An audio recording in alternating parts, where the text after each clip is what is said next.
Lagi nyantai di pantai, tiba-tiba kepikiran, kenapa ya kapal tidak tenggelam? Padahal mengangkut barang hingga ribuan ton. Ayo kita berpikir keras. Kapal adalah kendaraan air yang mengangkut penumpang dan barang. Kapal dapat memiliki berat puluhan ribu ton, apalagi yang menggunakan baja. Baja jauh lebih padat daripada air, namun kapal baja tetap mengapung. Berbeda halnya dengan paku. Ketika paku kecil dimasukkan ke dalam air, maka paku tersebut langsung tenggelam. Kenapa bisa begitu?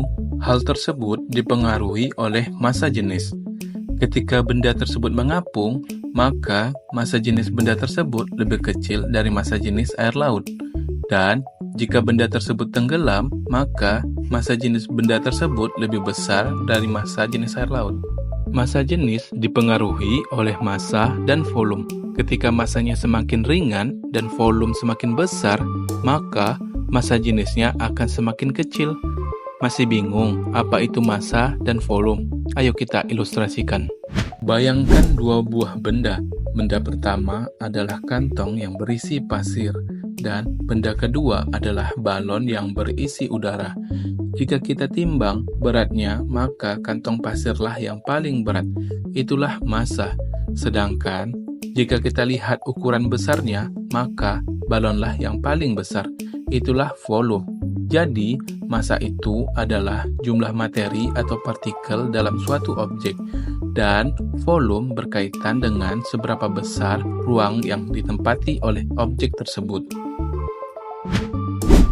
Dari ilustrasi tersebut, kita dapat melihat bahwa agar kapal tidak tenggelam ketika mengangkut barang adalah dengan meningkatkan volumenya, sehingga membuat massa jenis kapal lebih kecil dari massa jenis air laut yang membuat kapal menjadi mengapung. Bagaimana caranya?